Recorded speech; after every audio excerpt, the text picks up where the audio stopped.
Yes. I was reminded of this. We kicked off with Aesop's Fables, which we haven't got a copy of, but we did a huge spread in our. You did. In Yes. our, probably, you were unlucky to be in such a huge show. I think you came in at number 550 or something. Yeah. But it was a good chapter, and I think that the artwork for Aesop's had wonderful palette and clarity, and it was very inventive, and it made old fable cliches in a new light. I loved it. So we got off to a great start. And I think you just carried on getting better and better. Oh, thank you. Remember when you showed me all this artwork last year? I got very excited about it. You did. And I said we had to have show it all on the wall. Yeah. Outside of our big annual illustrators, which of course has the advantage of very huge numbers coming through. Yes. But I thought you deserved to have all the artwork put up because it is so beautiful. Yeah. It's luminescent. It's inventive. It's not like anything else. And this is there's a factor that you have. You feel unique amongst all the illustrators, to me. Right. This is why I persist with you, because I like them so much. All the world wants Quentin Blake and Helen Oxenbury and Birmingham, but there's a whole rank of illustrators which you're the top of. Which don't get the attention they deserved. Instead of some squiggly calligraphy, which is easy for people to enjoy in a book, this is what they should be looking at. This is proper illustration. Oh, now, how do you do it? Right. So okay. we even struggle, don't we, to catalogue it, because we're all very experienced. We've all got 30, 40 years of experience between us. You've got a young, very talented illustrator here, hugely talented photographer. We all peer at the surface and say, how does she do this? so with this most beautiful of your books, where some of the artwork is some of the most lovely things you've ever produced, here's some of my favourites. Just fantastic. You've written about the wonderful research, and go back to the research, particularly as we've got a famous oceanographer here. Not famous, just. You've got 10 out of 10 for accuracy. So yes. tell us about how it happened. Okay. Yeah. You were approached with a script. Yes. Because they always bring you wacky scripts. Nothing ordinary. No, that's true.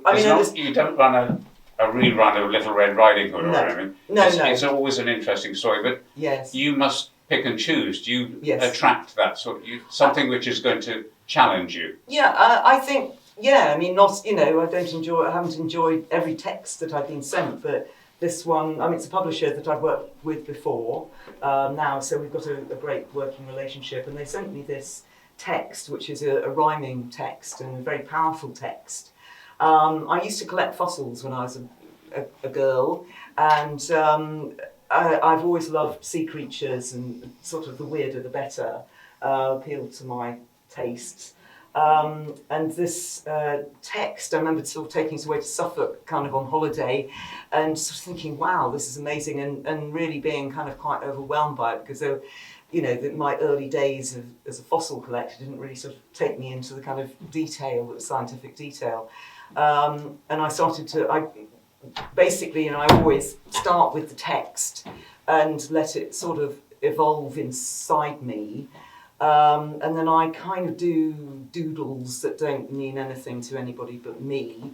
But there's a lot of energy in those. If anyone is an artist here, they'll, I'm sure, know that the first kind of like brain to paper marks are where all the energy kind of lies. And I think the whole trick is about kind of just keeping that energy kind of there as you progress and refine your work.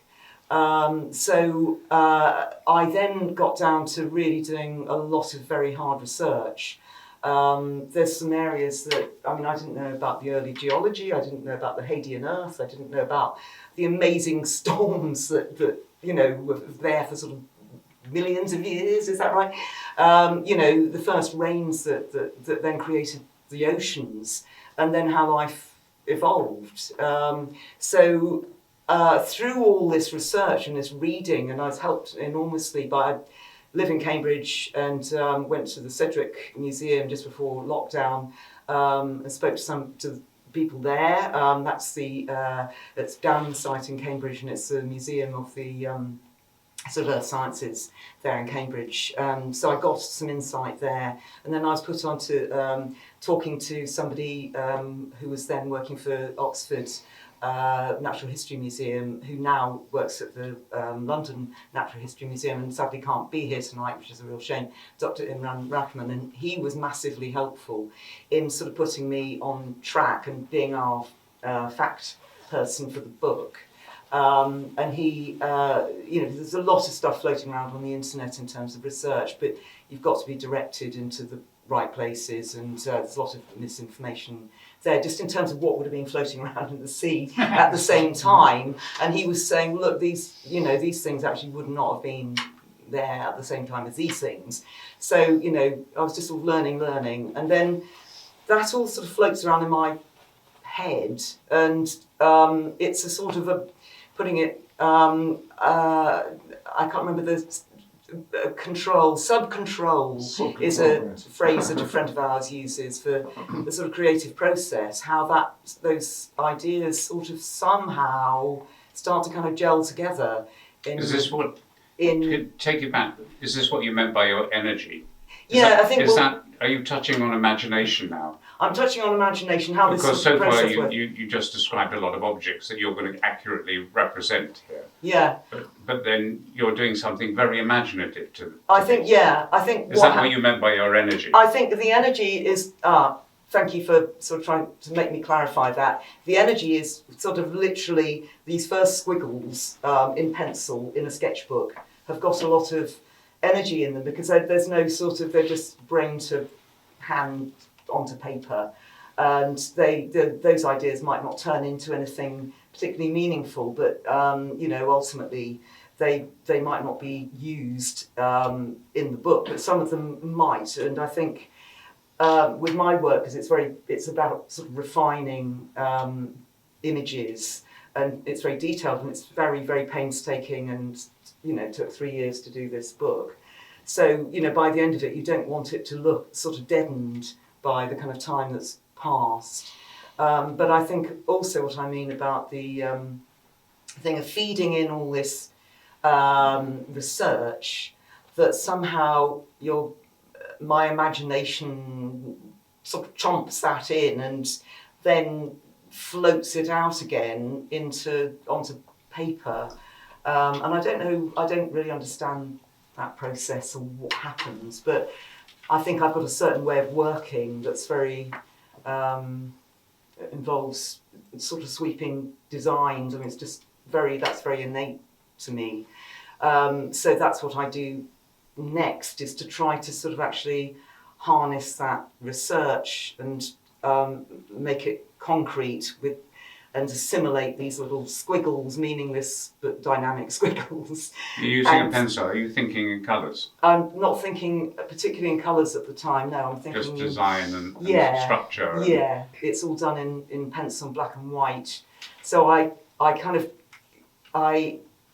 basically work on layout paper, where you can sort of see through from one layer to another. You can see the layer underneath, and I sort of turn it from quite a rough drawing where there's still, you're trying to keep this energy going, to then refining it and sort of shaping these images into designs that work within a certain format, because obviously a publisher is going to make a book of a certain shape and proportion and size, and there's going to be text, and you've got to leave an inch around the text area and stuff like that.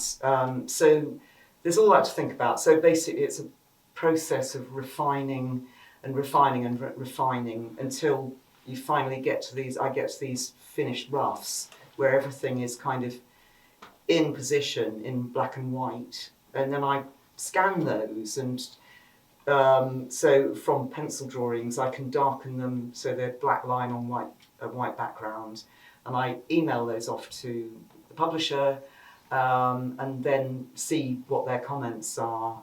So then... Do you have a dialogue with the writer at this point as well? Yeah, I do. I mean, and now to quite a large degree, I mean, I've actually collaborated a lot with writers. So sometimes some books, like the Leonora book, it was written by the same person who wrote the Rousseau book. And after the Rousseau book was a success, we then actually collaborated from the word go on about Leonora Carrington. So that was done as a submission. We didn't have a publisher at that point. We just she went away to write her story, and then I illustrated. I did some images to submit, and we did it as a sort of package, which publishers actually hate because they want to be able to sort of select who to use as an illustrator. But by hook or by crook, with the same agent, we actually got that accepted. And so it varies, that relationship, but I really, really enjoy working closely with authors, and I've actually written as well myself, but I like responding. Are you going to be working with her again? Because I hope so. Yeah. I think you think it's a good two idea? great books. Yeah, thank you. Yeah, I'd love to. I mean, we're in quite a lot of contact. We've sort of got to know each other, and she's a creative force. So that is, I think as my career's gone on, I've done more and more of what I absolutely love doing visually, and I got a bit stranded doing in the Bible Belt for a long time, doing a lot of biblical pictures, because my work's it sort of lends itself to that kind of thing. But I sort of felt fairy and fantasy. I needed to kind of break out of that, really. So is that helpful? Yeah. And I can go on to talk about the colour. Then Come on to the colour in a minute. Just touch on one of the things that occurred to me earlier when I was chatting with the team that makes you unique and very intriguing is that you're a combination of observation and accuracy, which you described from going around the museums and tapping into professional sources. But you do have some sort of imagination which makes you very special. Okay. And you sort of played it down so far. But something's going on when you call it energy, something's going on. Yeah. I mean, you don't go swimming, you've immersed your imagination in the depths there. And that it's unusual, because you can often divide illustrators, can you not, into two camps. And it was a very good example. We did a show up in Nunnington Hall, and we had Emma Chichester-Clark and Michael Foreman sitting there and chatting about their work, two of the great illustrators. Yeah. And they were chosen because of the differences. But what came out of it, just how different it was. Michael says, I can't do anything without having observed something in my life with all the objects and all the people in it, and I describe it. Yeah. Even though I'm putting soldiers in a battlefield, I haven't gone to battle, but I have all the information there, and I put them in, and I don't really have to imagine it. Yeah. Whereas Emma Chichester-Clark is not in the least bit interested in any object or anything. Her people don't look like people, her animals hardly look like animals, but it's all imaginative. Yes. And she says, I can't work, I don't ever draw an object. It all comes out of my brain. But of course it comes from experience, and Michael's experience. In fact, so much of his is autobiographical. Yeah. But there's one camp, but you're melding the two in this very interesting way. Yeah. Observation and imagination. Yes. And this is what comes out of it. Yes.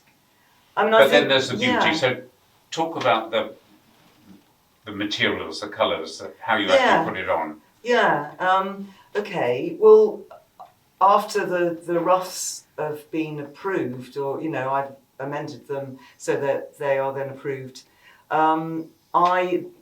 Those lines, I basically kind of I work on watercolour paper, Fabriano watercolour paper, very smooth finish surface, and I put my watercolour paper over my light box with my rough underneath, and then I sort of do my finished pencil drawing of the lines.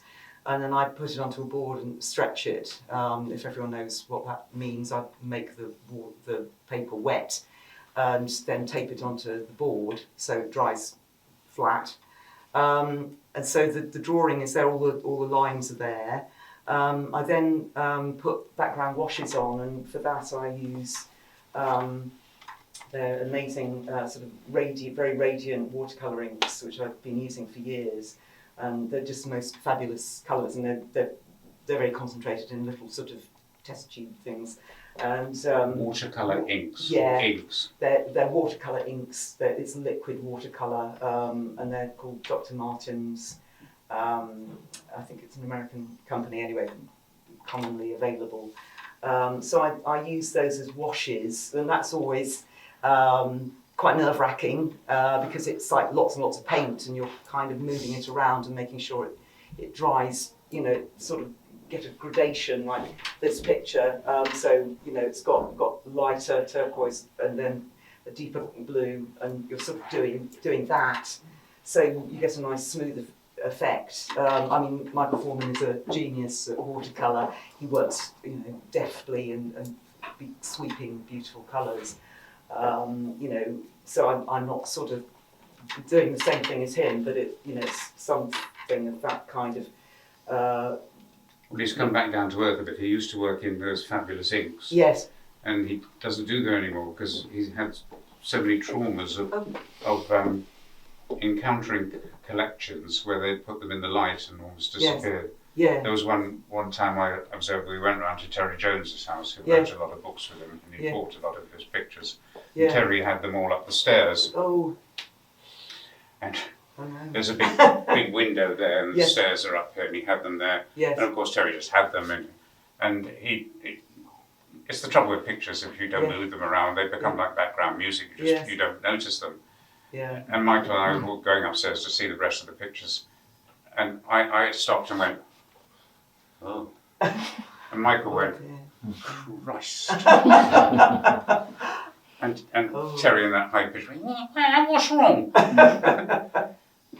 Oh, yeah. Michael said, you fucking faded all my watercolours. They're not there anymore. What? It was just a terrible, terrible moment for him. Yeah, I bet. Yeah. It was something being hurled off his horse. It was a Damascene moment. Yeah, I can imagine. And we're trying to coax him to use his wonderful inks again. Yeah. And yes.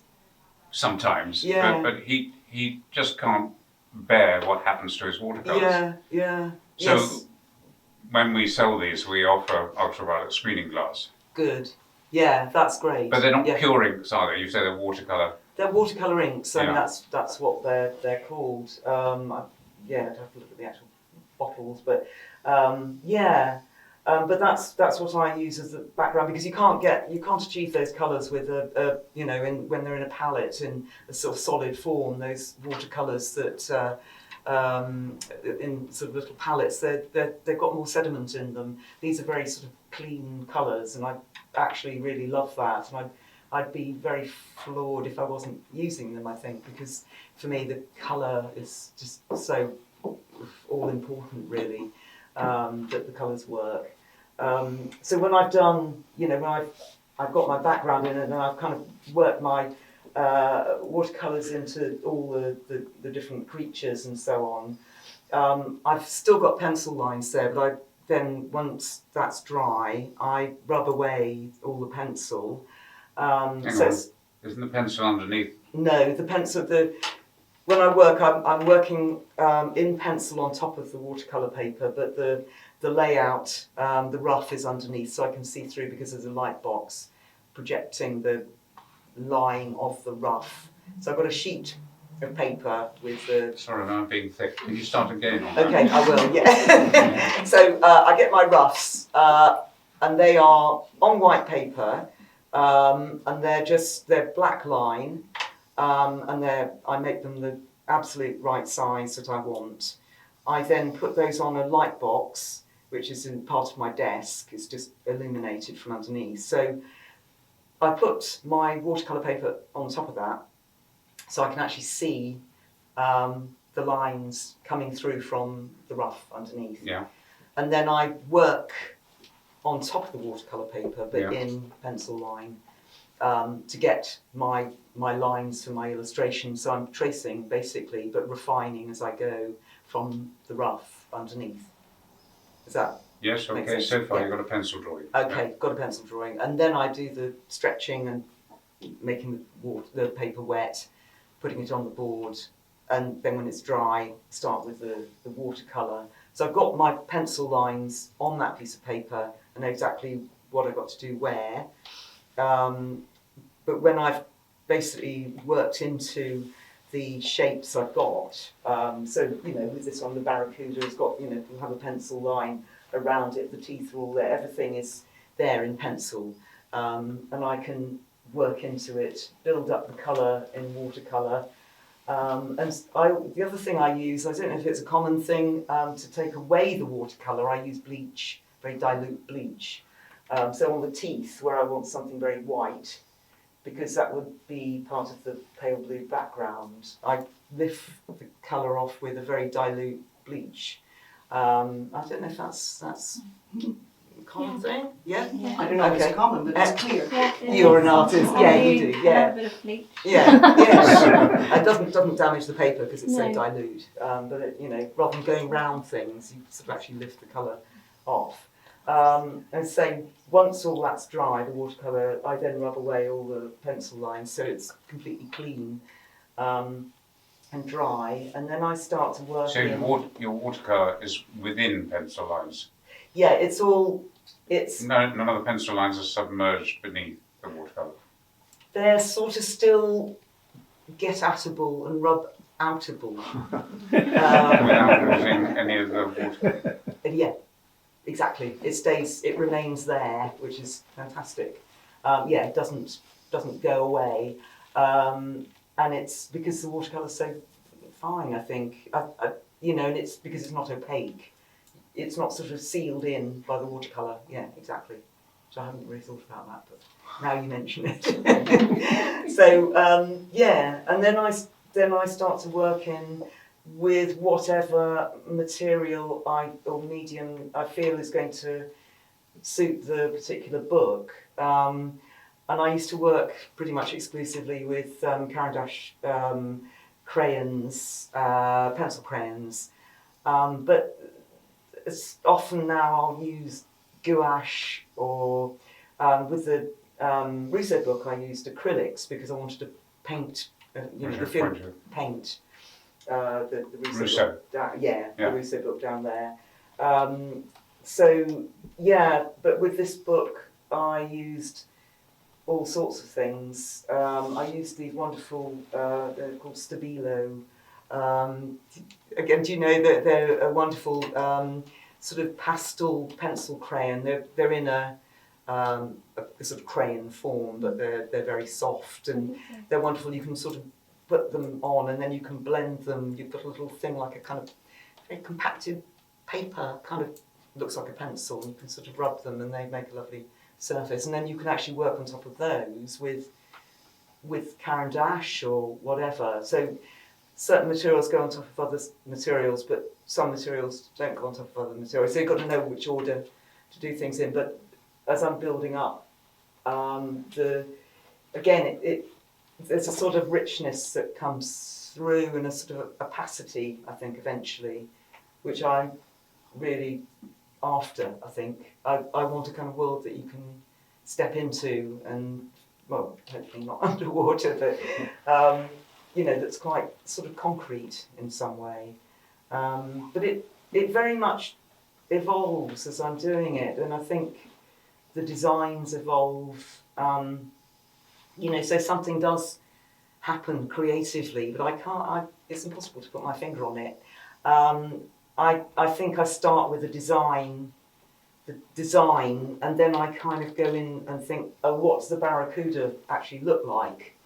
Or a shark, a reef shark or whatever, and then I have to look at reference and to get it right. There are nerve-wracking things like the ink of the squid, where you don't breathe when you're doing those lines, because you've already spent 3 weeks on this picture and you don't want to screw it up. So yeah, things like that. So, yeah, is that Yes. informative? I'm still worried about you rubbing out those pencil marks. Yeah, don't worry about it. No, it's fine. Do you ever have my God moments where you rub out some watercolour? I'm going to touch it in there. No, because it doesn't. It sort of stains the paper somehow. I think the watercolour. I think that's what happens. So it's kind of I mean, if you put a load of water on it, yeah, it would, or some bleach, you'd affect it. But just rubbing out. I mean, it depends what kind of. You need a very clean rubber. I use these sort of plastic kind of rubbers, and they seem to work quite well. But you don't want to mash up the surface of the paper because the Fabriano paper is made of, I think it's a kind of linen paper. It's very high quality paper. So many illustrators leave the pencil there. Yeah. Yeah. Why do you not? I like the cleanness of not having it there because I want the purity of the colour that goes on top of it. And if I don't want to sort of have that becoming grey, affected by the grey of the pencil. But I know what you mean. I think it depends on the style you're working in, and some people's styles are very loose, and you want to see those sort of working lines and marks. Yeah. As people who work in pen, you can see their kind of that looseness. I mean, we were looking at some of the amazing paintings over there earlier, and the looseness of that style of painting. It's a very different sort of thing. I think I'm quite controlling when I work, and I like to sort of have a very controlled finish, which it's not. I don't know. Well, we're getting what you put into it. They're highly wrought and they're very beautiful. Thank you. And you can't do that just by putting a pen and ink line and they're washing something in and saying goodbye. No. Ching. It's very beautiful. What are you working on now? At the moment, I'm working on starting to do some pictures for a text that I've written. I don't often write, but actually over the last year and a half or so, I've been working on a text about a woman scientist. It's another non-fiction book. And now I'm going from the difficult transition of sort of having written to now trying to illustrate what I've written, which is quite interesting, and it's sort of going from one mode into another mode, and it's such a different way, a different kind of process, really, the illustration process. So, and I keep being disrupted by all sorts of things. So, you need sort of that space to be able to really concentrate and sort of lose myself. Well, to go back to imagination, you've got to revisit your imagination. Your imagination is already there ahead of you. Yeah, and it's there, and then something disrupts, and you have to work your way back to that whole kind of imaginative zone, and it takes a while to sort of tune into it. So, yeah. Does anyone want to ask Amanda something? Yes. I was staggered when you said it took 3 years to produce these, because I assumed the publisher would want the book out immediately. I think they probably wanted it more quickly than did you tell him it would be 3 years, or did it just morph into that? I never know. I mean, it's often about a year to do a book, but partly it was the pandemic, partly because communications were very slow actually during the pandemic because everybody was working from home, and the publishers were in America, and they were all sort of so the whole process from their point of view was very delayed, and then the research actually took about a year.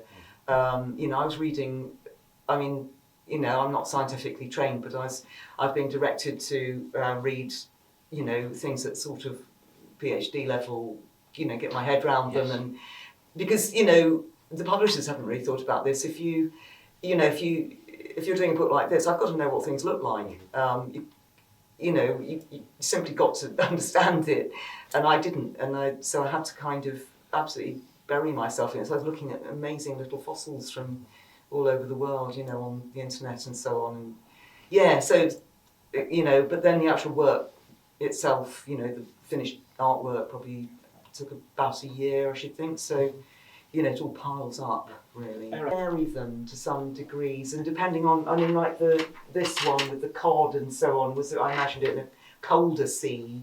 So you know, whereas this is the Caribbean, you know, so I sort of try to reflect the which bit of the ocean they were in terms of kind of what I felt might be the case, and also I was looking at, you know, imagery and so on of different, you know, different seas and so on, and you know, with that one, I mean, obviously, you know, it's sort of those creatures are just brilliant colours, and so, you know, yeah. So I don't think I had a kind of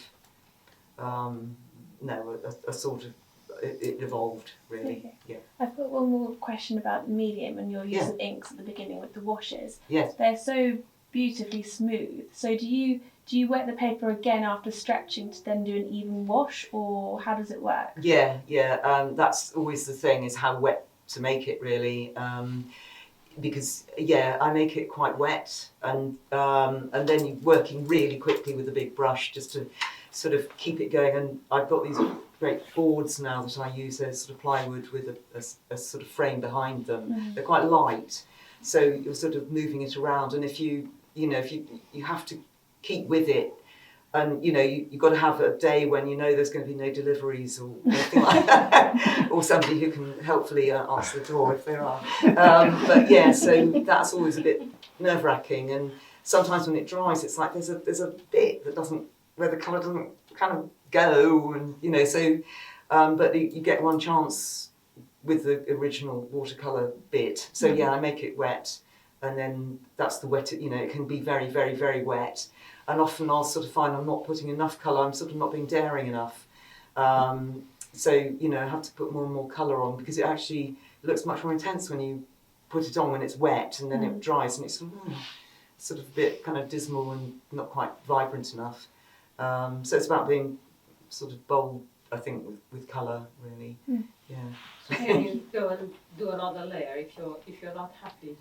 You sort of can, but I think you don't want to sort of push it too much with watercolour. It's quite a fragile surface, really. And that's why I'm, you know, always amazingly admiring of Michael Foreman. He's just such a sort of master of watercolour, and I don't attempt to do what he does, with sort of, you know, working into different areas. And I mean, I imagine he's working pretty much exclusively in watercolour with what he does. I don't know, I've never spoken to him, I'd be interested to, but because I'm using it to kind of base, and then building on top of it, that's sort of how it works for me. Yeah, so I think there's a limit, yeah. So, yeah. I was particularly happy that you chose to include the depiction of a seagrass bed, Right, because they are one of the most threatened marine ecosystems, Right. and they're being destroyed even as we speak, and yet they are one of the most prominent sources of shelter and Yes. nutrition, et cetera, but they're also a major carbon sink. right. I just wondered whether it was Jennifer who suggested that you maybe do this, or in your reading of everything you decided to include a seagrass bed, because it's not terribly charismatic as an environment to illustrate. How did you come to include it? I'm overjoyed that it's in there, but because it's so Yeah. important, but how did you come to do this? I wanted I mean, that was all about camouflage, that particular spread, and I wanted some sort of weeds to camouflage the trout, sort of to have those sea trout kind of behind something. So I believe that, I mean, I think I don't know enough about the area you're talking about. I really love the shapes of them, and I found some references with sea trout and so on, so I think I kind of followed my nose on that a bit. Yeah, so I think that, but I'm happy that you're pleased. Very happy, yeah. Chris, one for Chris. Why did you include a Hokusai print at the top? Yeah, well spotted. Yes. yeah. You can't really get away from him, can you? No. Attempt to wave. Yeah. I mean, that spread was, a real challenge, and I've just found it really exciting, that whole idea of these floods and storms. And again, that was done on black. What was the colour. challenge? What was the challenge? So you say found it really challenging. In what sense? How to get the, I think with all the geological ones, to get this kind of immensity of scale. I think often my work is kind of quite close up, and Yes. I mean, with these creatures, they're kind of, you're right up there. But they needed to be really, really dramatic, and sort of the feeling of the world, the earth in sort of turmoil. So that was the challenge for me, was how to get that kind of power and energy, sort of this feeling of water absolutely pounding, but kind of the earth filled, like sort of Noah, Yes. filled with water. Well, I think you've done it well. So Thank you. Thank that you. might not mean much. It does. Thank you. Thank you very much. The last point was very well made. There's all sorts of very special reasons why we protect the planet, for ecosystems and what they give us eventually. But you record the beauty of nature, and that's first and foremost the best reason for protecting it. It's very beautiful. And thank you for that. Thank you. Thank you. Nice. Thank you. Thank you for listening.